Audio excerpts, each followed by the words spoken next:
मराठी मॅट्रिमोनीवर मिळतो सगळ्यात जास्त चॉईस। मराठी मॅट्रिमोनीने लाखो स्थळं जुळवली आहेत। यापेक्षा चांगली गोष्ट काय असू शकते? मराठी माणसांची नंबर 1 चॉईस मराठी मॅट्रिमोनी। आपल्याकडे ग्रामीण भागात प्रमुख व्यवसाय म्हणून खरं तर नागरिक शेती हा व्यवसाय करत असतात। मात्र सध्या जर तरुणाई पाहिली तर या शेतीकडे न वळता ती शहराकडे जाती आणि खरं तर नोकरीची वाट कुठेतरी शहराकडे जाऊन धरते। मात्र अनेक ग्रामीण भागातले तरुण असे आहेत की ते शेतीमध्ये नवीन नवीन प्रयोग करताय आणि शेतीमध्ये नवीन नवीन प्रयोग करून वेगवेगळ्या प्रकारची शेती करून लाखोंचं उत्पन्न या शेतीमधून कमवतायत। मी आता अशाच एका शेतामध्ये आलेलो आहे।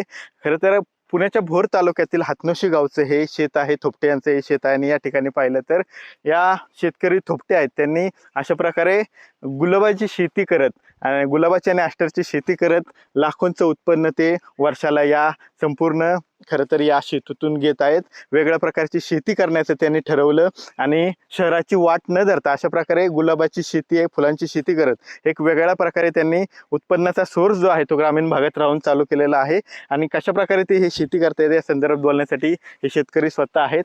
तुम्ही शहराची वाट न धरता अनोखा प्रयोग केला आहे, गुलाबाची ॲस्टरची शेती करत आता ग्रामीण भागातच राहून लाखोंचं उत्पन्न घेताय। कशा प्रकारे तुम्ही ही शेती करताय?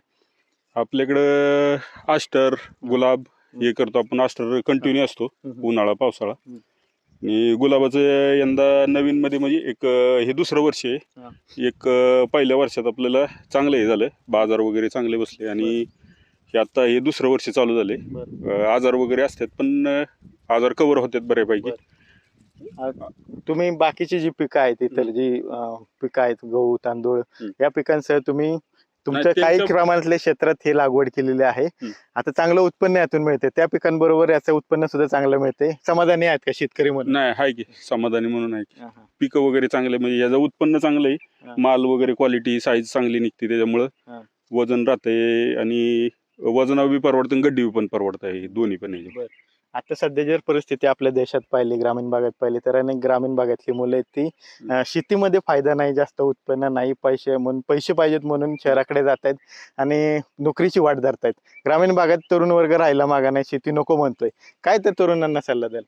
नाही शेती फायद्याची आहे तशी, म्हणजे नोकरीपेक्षा नोकरी म्हणजे लिमिटेड झाली, शेती म्हणजे अनलिमिटेड, जेवढं कष्ट करणार तेवढं पैसे भेटणारच आहेत। म्हणजे त्याच्या म्हणजे भरपूर असं हे फुलशेतीत नवीन नवीन आता भरपूर आलेत, त्याच्यामुळं पाहिजे एवढं क्वालिटीत काम करायला गावते। हे ओपनचं आता हे पॉलिओची जाते तरी बी ओपनला सक्सेस होते आणि बाजार पण चांगले राहतात।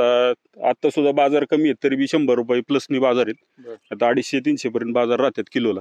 जरी दिवसाड किंवा रोज जरी एक 10 गुंठे क्षेत्राचा 30 किलो माल निघाला तरी चांगले पैसे होते। म्हणजे तरुणांनी कुठेतरी शेतीचा आता विचार केला पाहिजे, पहिल्यासारखं राहिलं नाही, नवीन नवीन प्रयोग केले पाहिजेत। नोकरीपेक्षा शेती बरी असं तुम्ही त्यांना सल्ला द्याल? नाही शेती खरंच चांगली आहे तशी, बरी शेतीच्या नोकरीपेक्षा शेती चांगलीच आहे। धन्यवाद। तर आपण पाहतोय की हे शेतकरी आहेत थोपटे यांनी स्वतःने हा प्रयोग केलेला आहे, वेगवेगळ्या प्रकारची गुलाब ॲस्टरची शेती करत लाखोंचं उत्पन्न ते घेत आहेत। आणि जे इतर तरुण आहेत जे खरं तर ग्रामीण भागातून शहरी भागात जात आहेत आणि नोकरीची वाट धरतायत पैसा कमावण्यासाठी, त्यांना सुद्धा एक मोलाचा सल्ला त्यांनी दिलेला आहे। शेती ही चांगलीच आहे आणि वेगवेगळे प्रयोग करून त्यांनी सुद्धा शेती करून नवीन नवीन प्रयोग करून या शेतीतून उत्पन्न घेतलं पाहिजे असं सुद्धा या शेतकऱ्यांनी सांगितलेलं पाहायला मिळते। कॅमेरा पर्सन संजय अंबिकेसह विनय जगताप, TV9 मराठी, भोर, पुणे। मराठी मॅट्रिमोनीवर मिळतो सगळ्यात जास्त चॉईस। मराठी मॅट्रिमोनीने लाखो स्थळं जुळवली आहेत। यापेक्षा चांगली गोष्ट काय असू शकते? मराठी माणसांची नंबर 1 चॉईस मराठी मॅट्रिमोनी।